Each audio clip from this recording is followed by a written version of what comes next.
We play. We fight. We conquer.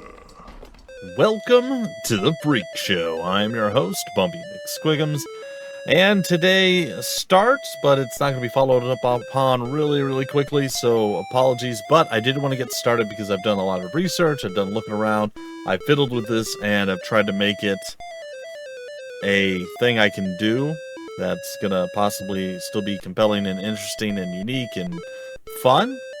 I have no idea if any of that's going to happen, but I'm at least putting the effort forth. Anyhow, guys and gals, the original Might and Magic. Might and Magic Book 1, The Secret of the Inner Sanctum. It originally released in 1986 on various platforms like Apple and DOS and all that stuff way back in the day. I think they even had an NES release at some point, which is fascinating to think about. But, yeah.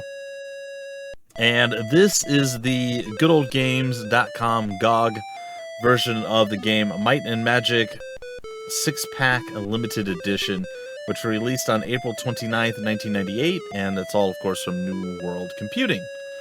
All that being said, let's do this. While adventuring, you'll encounter creatures both friendly and fierce. Every monster's characteristics are unique and challenging. Discover a warrior's stronghold or a wizard's lair, dragon's den or a maiden fair. The treasure could be great if you meet the challenge. Fantastic creatures abound. To deal with these menacing beasts is an elaborate combat system featuring 94 spells and numerous battle options. Journey now into the age of chivalry in an alternate reality and explore the land of Varn through the forces of might and magic. Let's hit escape to start the game. And yeah, this again is going to be an interesting series of events. Now, there's not a lot of music that plays, so I'm going to run again, this is questionable because but I'm going to run I think HOMM 5 I have queued up, a HOMM 5 playlist for some music here. So we're going to run that to have a little bit of background noise. And hopefully that's okay. And of course, obviously the loud noises that this game brings about will override that as time goes on. So you'll hear some HOMM stuff in the background because there's not a real soundtrack that plays throughout the entire thing. There's just various different times where music is played.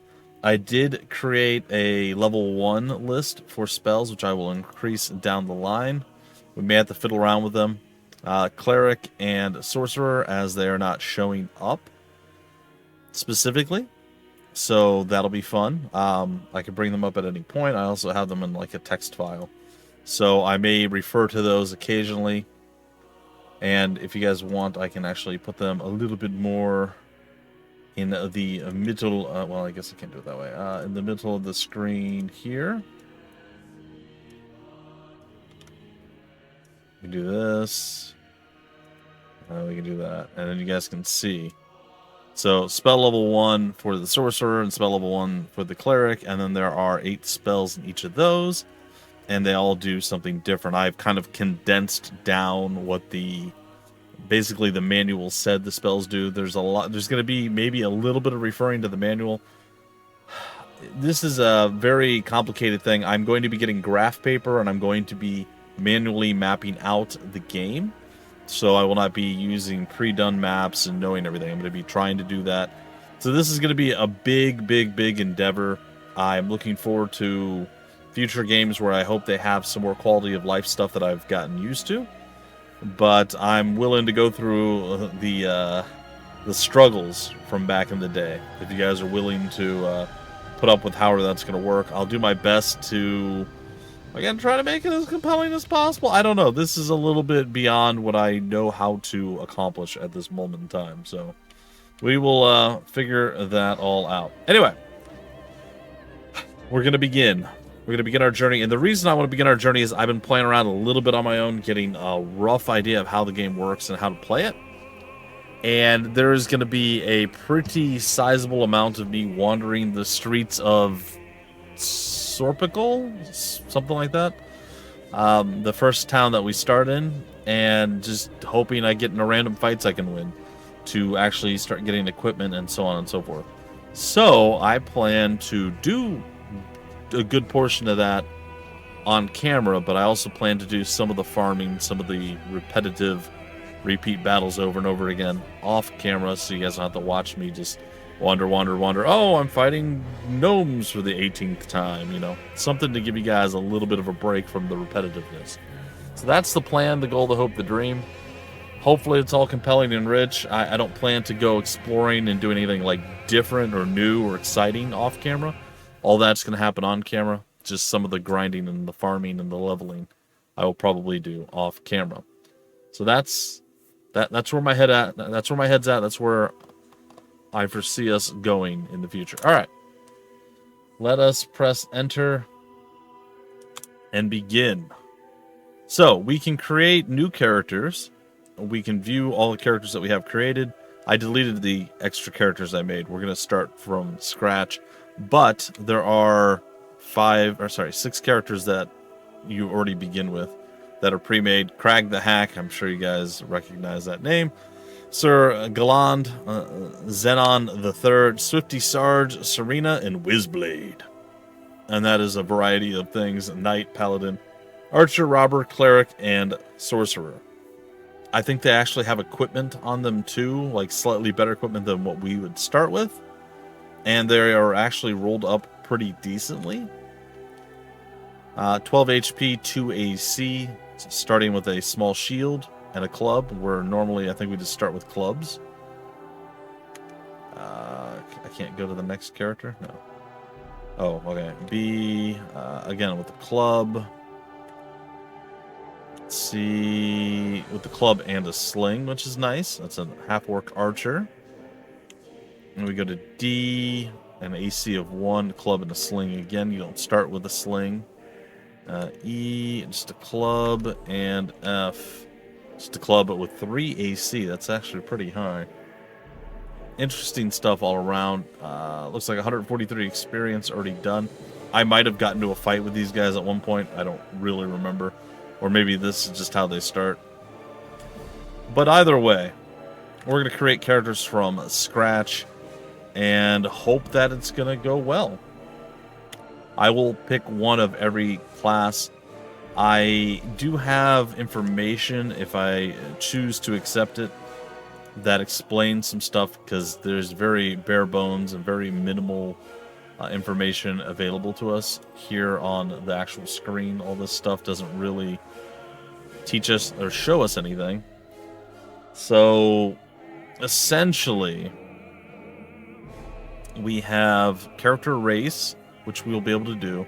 I'm sorry, my tongue hurts. If you hear me catching on words or speaking lazily, it's probably because of that. I had too many Sour Patch Kids type things, and the right side of my tongue is like half dissolved. It feels like it's uncomfortable. Okay, so the Knight class, for instance, prime statistic is Might, and then it says hit points gained per experience level 1 to 12. And it tells us a bunch of other information. This is all within the PDF file that is the manual for Might and Magic 1.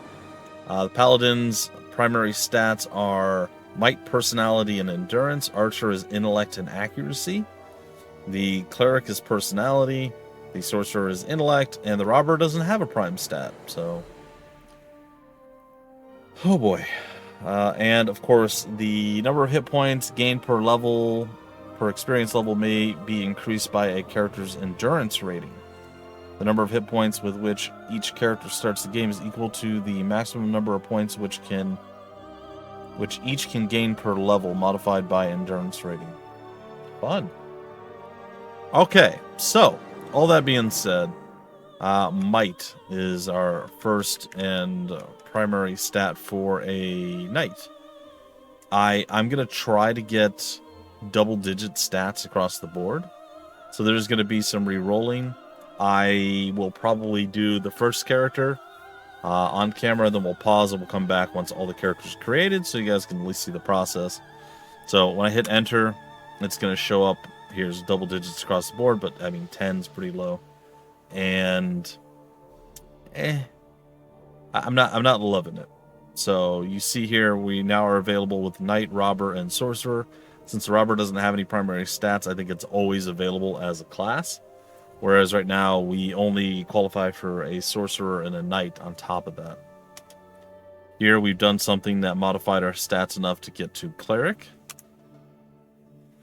Ooh, 16 endurance is very nice. Ooh, that's not bad. The speed is just atrocious. It's really bad. Yeah, other than that, I would be too upset with that. Paladin shows up on this one. And then down to the Robber, Cleric, Knight. So it's going to take a little bit of work here to try to find a decent amount of stats that would actually make sense and work with the characters that we're going to try to build. Like, ideally, I don't want my accuracy to be low with anyone. That maybe the spellcasters, maybe you can get away with that. I don't know. Maybe you still want high accuracy. But, like, for the Knight, I wouldn't hate having maybe lower intellect. But we can't change any of the stats. So whatever stats we roll, those are the stats that we have. We can't, like, add numbers to it or take anything away. It simply is what it is, and nothing can change it except for re-rolling, of course. All right, so we are we're looking for, okay, this has some promise, but might being 13 is a little low with luck being 17. If might was 17, I'd be a bit more inclined.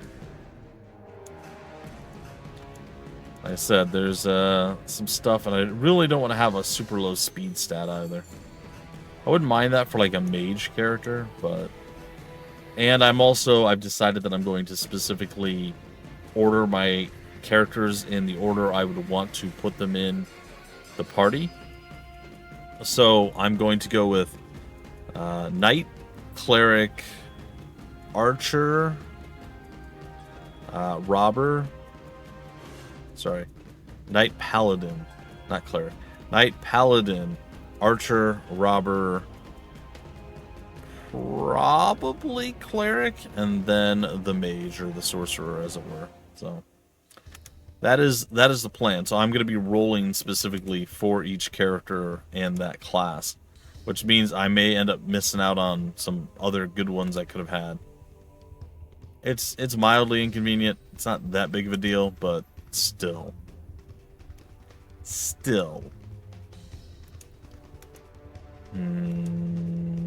We're really not coming out super on top of anything here, are we?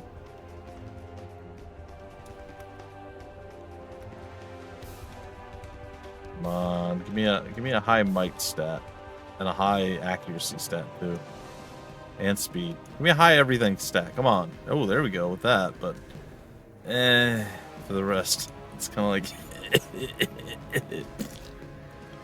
we need something a little bit more.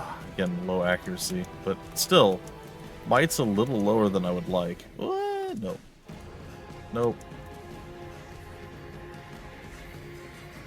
Now again, that's not terrible across the board. Not really what we're looking for, though.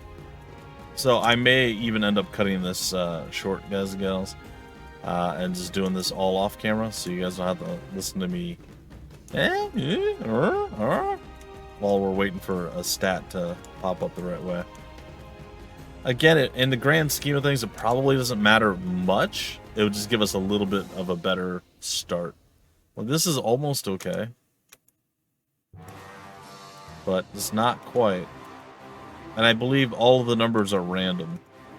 So you could get like a maximum, I think 18 might be the maximum. So you could get like all 18s. That is possible. Each stat is different and can roll anywhere from, I think it might be like 5 to 20, or sorry, 5 to 18 maybe. It might be higher. But either way, we haven't quite gotten really that close to what I'm looking for here. Okay, yeah, I think this is what we're gonna do. So we're gonna just come back once the characters are made. That way you don't have to listen to me ramble on here. So I will see you guys in just a little bit with all of our characters created, and then we will take off on our adventure from there. Okay, we are back, and we have characters. Let us view the characters. We have G, Mr. Bumpy. He is a knight. He has 16 might, 14 endurance, 14 speed, and 12 accuracy. Starting with 1 armor class and 13 HP. Hopefully that goes well, maybe. We're going to go check out H. Cytherin is our dwarf paladin. 13 HP, no armor class, but pretty good, like incredibly high endurance, good might, just good all around. So should be pretty decent. Speed's one of his lower ones. So we'll see how that goes. And then we go from our paladin to our archer. It's our elf, our good elf archer, Mr. Splooch. Speed is 16, super high. Accuracy 17, very, very high as well. I went a little lower on might. Maybe that's a mistake. I assume shooting. I don't know. We'll see. Maybe low might was a mistake. I'm not sure, but we got 2 armor class, which is really nice, and 11 HP, which is probably pretty okay, I guess. Again, I am by no means an expert. I've dipped my toe in it. I have a basic understanding of the very beginning of the game. That's about it.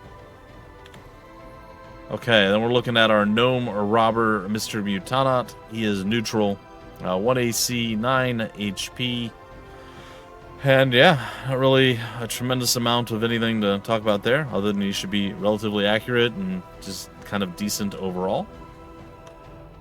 Then we go down to K, and that is our good human cleric, Chimera, 9 HP, 5 SP, which is nice, and armor class of 0, which is a bit unfortunate, but fine. Our might's a little low at 10, but the personality was one of the ones that we needed. Endurance, speed, and accuracy were all pretty good, including luck as well. Not too bad. So, and then finally we go to the evil elf sorcerer, Druidwin. 2 AC, 6 HP, 6 SP. Would that allow us to cast 6 level 1 spells? 18 int, very, very high int. Might's low, perception or personality is kind of low. Everything else is okay-ish. So I think we'll be okay. Speed's really high though. I was actually kind of hoping I could get our sorcerer a lower speed so he would go later on in the turn, but this will probably work out just fine. Okay, with all that being said, it is time to begin. Now, if you guys are trying to play this game for yourselves, and you get to this point, you've done all the character creation, and you're ready to start, and you're like, but the number symbol, the pound symbol, the hashtag button isn't working. I can't go forward. It's literally asking you to pick a number. If we look at 2, this is the Inn of Portsmouth. We look at 3, it's the Inn of Algery. If we look at 4, it's the Inn of Dusk. We look at 5, it's the Inn of Erliquin, and I think that's it. So 1 is where we're going to go. Sorpigal. That is where all of our characters are, including the ones that they created for us, Crag the Hack, and so on and so forth. So yeah, you press 1 to go to that. So you'll be able to eventually get your characters to other inns. And the way you save the game, by the way, is you have to return to an inn and like come back to this screen essentially in order to save the game. So we'll be doing some trips back and forth, and I don't know. Like I said, I don't have a lot of confidence in my ability to do this. Hopefully you guys will work with me and you'll bear with me as we go on this adventure together. I plan to, like I said, just get started a little bit, maybe a few episodes in, and then kind of do some of the grinding and stuff off camera. It's something I can do late at night while I'm doing like rendering and editing. I can roam around and get into a couple fights and hopefully level up, get some money or whatever the case is. So I figured this is going to take us forever and a day to actually get through this entire game and then eventually the series. But might as well start it. So I decided to pull the trigger today. All right, so here we are. We're at the Inn of Sorpigal, and we need to create our party. And it says down there, hold down Control and press A through L, as those are the various different characters that we have. So we want Control, GHIJKL. And there we go. So that's going to be our frontliners, Bumpy and Cytherin, then our medium liners, Splooch and Mutanot, and then our backliners are going to be Chimera and Druidwin. And we'll see how all that goes. We hit the X button to exit the inn. And here we are. So first thing we do is we go to our various characters, and then we equip the clubs that we have. So we hit E, A, we go to 2, E, A, we go to 3, E, A, we go to 4, E, A, go to 5, E, A, and 6, E, A. Clubs suck, but it is what it is. We don't know any information. This is something that I don't like about games this old, is they didn't have things like tooltips and so on and so forth. Stuff didn't really pop up. I don't know if there was just not thought of, or it was all in the manual, or whatever the case is. But I do have to look at references if I want to know what a specific item does, its stats, so on and so forth. Because I have no idea what anything does right now. So I did a little bit of digging around to see if there's some sort of information that would actually explain specifically what items do. And I believe I found one, though I don't know where that is. I can tell you off the top of my head that the club, I believe, is 3 damage. Yeah, okay. So the club is 3 damage, the dagger is 4, the hand axe is 5.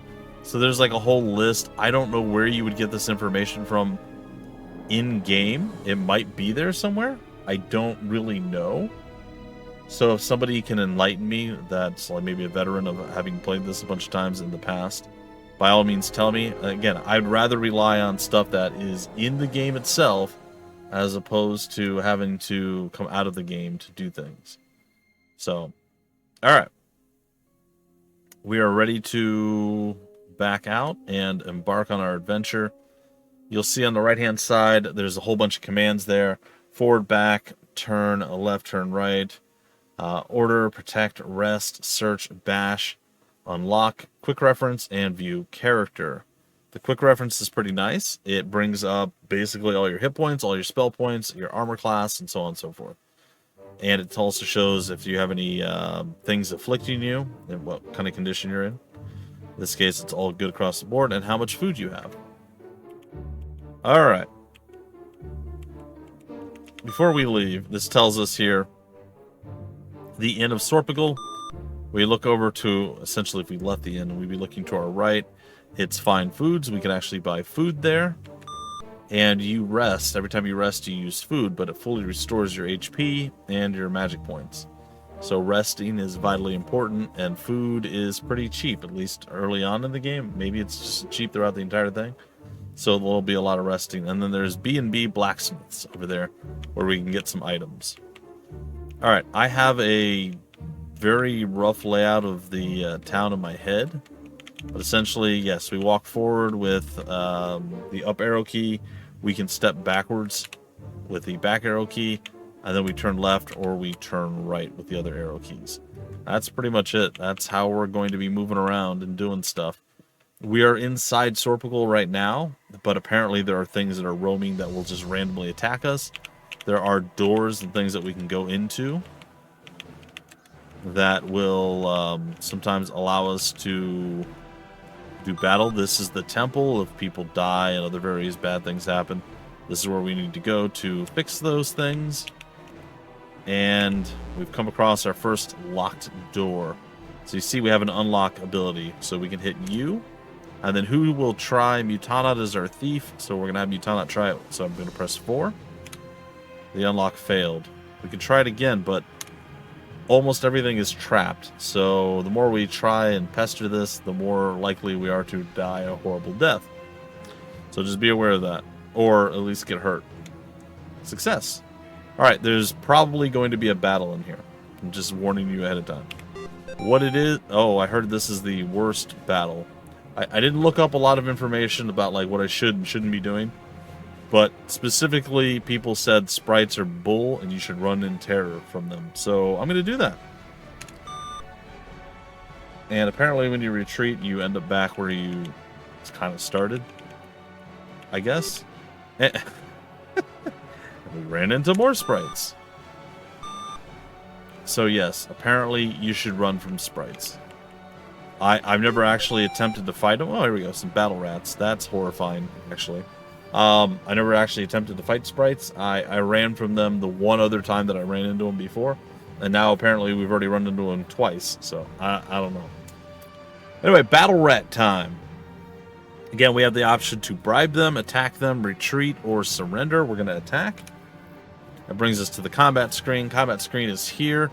I don't fully grasp everything, but this is the best I can tell. I also don't know what handicap party +4 means. Just throwing that out there. I don't know what that actually means. So we're on combat round 1. I believe the pluses, and somebody feel free to correct me if I'm wrong. I believe the pluses mean they are within range to melee attack us. So A, B, and C can attack us. D and E cannot attack us. When A, B, or C die, everything moves up. So D or E will disappear, and then everything's going to be up one further. On our side, only the 2 frontliners can attack. Sometimes more people can attack, sometimes less. And this is in melee combat. If we had ranged weaponry, like we're going to hopefully get relatively soon, Splooch and the others would be able to attack at range. So right now, all we can do with Splooch is block. Druidwin can cast, and you know what? I'm going to do that right away. So we're going to cast. Level 1 spell. 4 is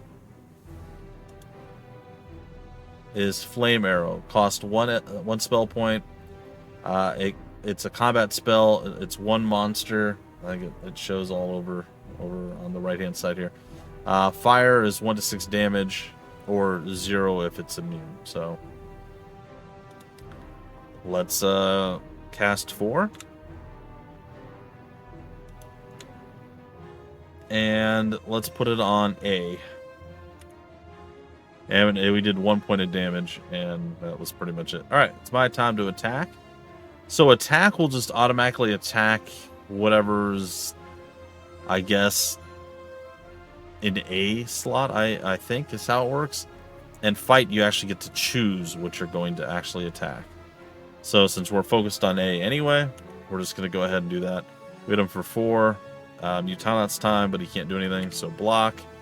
Our cleric could do something, but I don't really want to use any of her spells right now, so she's going to block.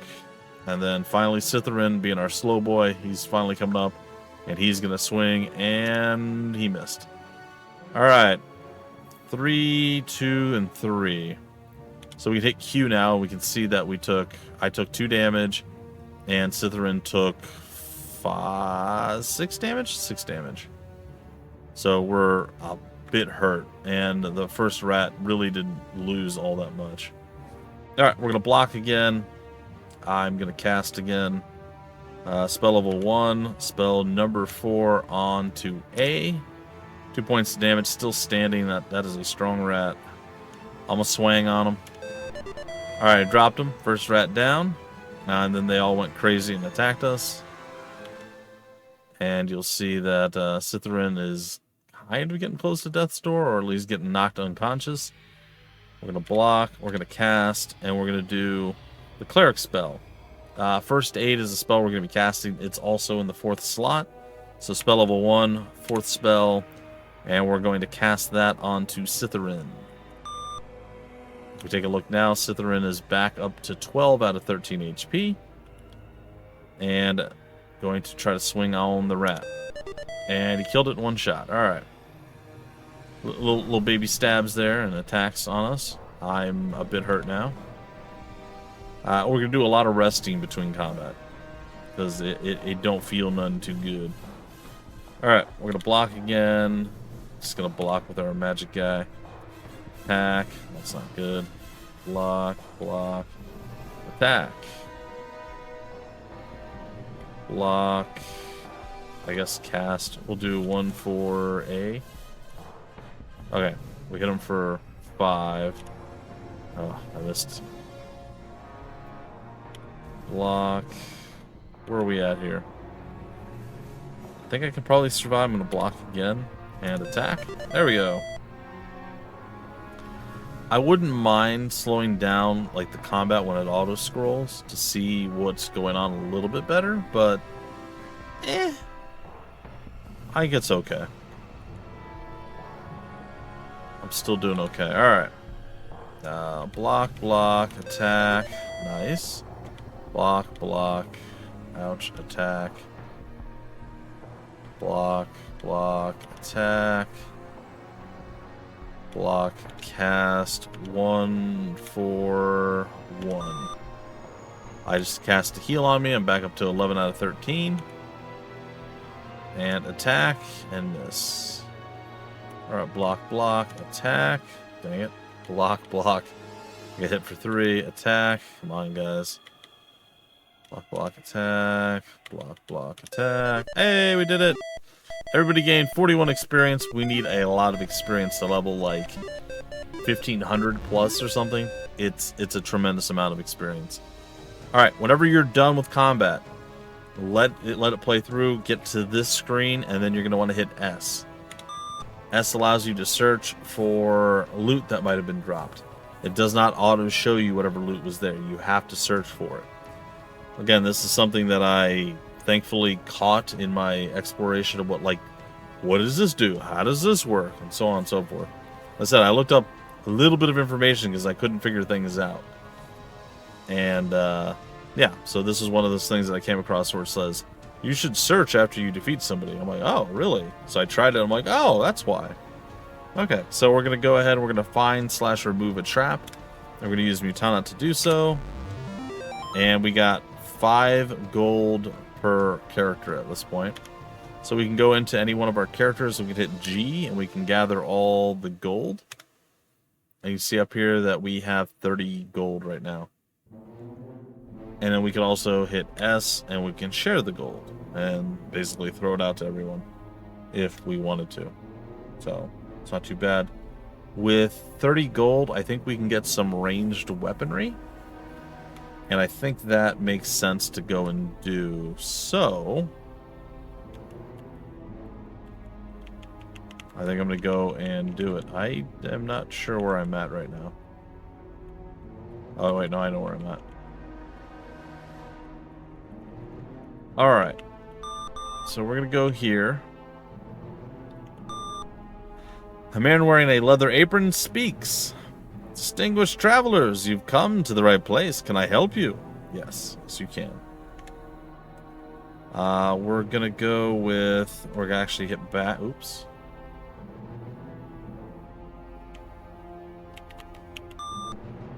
Yes, sorry. I want to go with what character?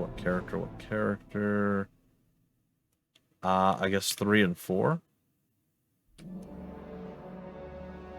Technically, also 5. So, alright, I'm going to gather the gold right now for Splooch, and we're going to buy weapons, and we're going to buy a sling. So Splooch buys a sling. Thank you. We're going to go back. We're going to go to 4. And we're going to gather the gold. We're going to buy a weapon. And we're going to buy a sling. Thank you. Back. We're going to go to 5. Gather. Buy a weapon. And a sling again. And thank you for your patronage. Okay. And we are outside now. We're going to probably go to the inn here just to make sure everything's good. But before we do that, we're going to go to 3. And we're going to go to equip sling. 4, equip sling. And 5, equip sling. Okay. She cannot use a sling. I didn't know whether she could or couldn't. Now I know at least. Alright, I'm going to try to trade. Oh, it would tell me inside the... I should have paid a little bit more attention inside the shop. There's, I think, a line that comes up that shows that you can or can't buy something. We'll go back and we'll look at that in a second here. I'm going to trade this. Trade with... I don't think our magemen can do it, but we'll give it a shot. We're going to do items and sling. We're going to go to the magemen. Equip sling. Yeah, it's not going to work. Alright, we'll trade with... Bumpy, I guess. Item sling. I assume I might be able to use it. There we go. Alright, well, I guess I have a sling now. Yay, go me. Alright, so if we go in here real quick, we don't have any money, we're not going to be able to buy anything. But if we go and we take a look at, like, Chimera, for instance, we go to buy weapons. The only thing we can actually buy that she can use, I didn't look at this when I was buying things, I was just getting whatever I was getting. You see the dagger, the hand axe, short sword, sling, and crossbow, everything but the staff, has that little dash between the A and the dagger, or the E and the crossbow. That means it's not equipable. Shows you on the left, it says A through F to buy, the minus equals can't use. So, had I been paying more attention, I would have noticed that and we wouldn't have bought the extra one. But it's not a big deal. It's nice to be able to have, I guess, a ranged ability on our fighter, I suppose. Alright, we're going to go back to the inn. Would you like to sign in? You say yes, and now officially the game has been saved. Our character status and equipment and everything that we have on the characters that we have there, it is saved. Let's get into one more battle, and then we'll come back here and we'll break off the first episode. We're going to exit the inn with the party that we had, and it is going to be glorious. Probably. I'm going to try to unlock this door again.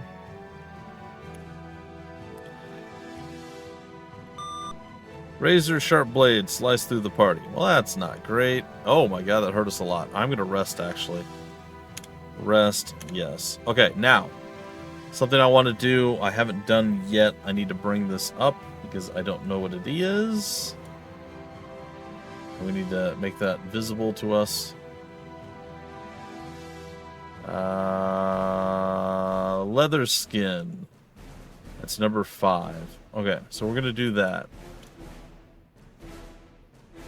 We're gonna do some leather skin action. It's gonna be great. So we're gonna go to Druduin, and we are going to cast spell level 1. I don't remember what it is. Dang it! I think it was 5. It is 5. Okay. Spell level 1, number 5. And boom. We all have leather skin on us now. Which is probably great, maybe. It's supposed to increase our ability to not get hit, or things to bounce off of us and not do damage. Oh, mutant larva. Oh, lovely. Alright, well, we're going to attack the mutant larva. And you'll see now Splooch going first. Again, it's the same situation. 2 enemies this time are within melee range. 2 of our guys are within melee range. But now we see 3 and 4 have the ability to shoot. So we'll be able to actually target and shoot at something. We missed, but we were able to do it. I'm going to block. I'm going to attack. We killed one off right away. We're going to go ahead and shoot. And we landed one on the A larva, which is still fine apparently. And Slytherin missed. Alright. 2 points of damage, and that was that. We're shooting A again. Took him down. Gonna block, attack, shoot. 2 points of damage, block, and attack. Unfortunately, nothing going our way. But they also missed. So that is okay. Alright, I was able to bring some fool down. Now it's Butanat's turn to miss. And Slytherin, can you do it? No. But they also missed again. Oh, there it is. So 33 points of experience. Yay, go us. And search. There was nothing to be found here this time around. And that's pretty much what we're going to be doing for a while until we get enough experience to go in here to Odo's training, and we'll say yes, and you'll see here it takes me 1,426 more experience before I can level. 1,926 for Slytherin, for Splooch, Mutanat's 1,426 like me, and Chimera's 1,426, and Druduin is 1,926. So yeah, we got a lot to go before we're going to be leveling up. And this is one of the reasons I kind of wanted to start this, because it looks like it's going to take a long time. And it's something where I can go, like I said, off camera and do a little bit of the grinding, fight some stuff, stick around the town and the areas that we've been into. Don't explore into anything new or exciting, and get some of those levels, get some of that gold, and so on and so forth, and just improve the speed at which we would run through this. Because I think this would take a very, very, very long time if I did every single battle on camera. I don't know. Tell me your thoughts. Do you want to see every single battle on camera? I could shift and do that. It's totally up to you guys. You let me know. Like I said, anytime I go to do something new, and there's still going to be episodes where I am fighting things that are just for grinding and leveling up purposes. So it's not like there's going to be nothing going on at any point. And it's only going to be like fast tracking and running through everything as fast as possible. There's still going to be plenty. Anyway, guys and gals, that is the beginning of Might and Magic, the series that spawned another series that, well, I'm apparently known for, with me being the HOMM guy. So it's cool to kind of see the opening steps and stages. Just like it was kind of neat seeing the very first Heroes of Might and Magic game. I didn't particularly like that game. I thought literally everything else was millions of times better than the first game. But I appreciated that that is where it started and what has come from that early beginning. And I'm hoping that I feel the same way running through this into Might and Magic 2, 3, and so on and so forth. I heard that I think 6 and 7 maybe, or 8 or something. Pretty sure 6 is like a fan favorite. Like, so many people love 6. It's like what heralded as possibly the greatest Might and Magic. It's gonna be a long time, guys and gals. I'm not gonna rush it. I'm sure you're super excited to see me get into it, and you're really, like, hey, you're gonna love it. It's gonna be great. I will get there one day. But for now, this is where we're at. Anyway, thanks for listening to me ramble. Thanks for watching me go through this. Hopefully my explanations and things were at least somewhat on point. If anybody has extra information that would help, that might correct some of the things that I might have gotten wrong, or any of the questions that I have asked, if you guys have information about that, feel free to let me know. Do you guys like the soundtrack that's playing? I'm probably going to run this a couple times, maybe switch it up with HOMM 3 or so on and so forth. I might go with some of the other actual like future Might and Magic game soundtracks. I don't know. Right now it's on YouTube. I'm kind of worried it's going to randomly play an ad on you. If it does that, I'm sorry. It's just, it is what it is. Anyway, very cool stuff. If you enjoyed your time with me, make sure you like and subscribe. That'd be fantastic. If you want more information about the game, where to get the game information on the developer, I guess isn't really valid at this point. At this point, Ubisoft owns all of this stuff, but I'll put all relevant links I can find down below in the description of the video, just like I always do. And I'm looking forward to the very next episode. Hopefully you are as well. Till then, I've been your host, Bumpy McSquigums. Thank you so much for stopping by the Freak Show. We play, we fight, we conquer.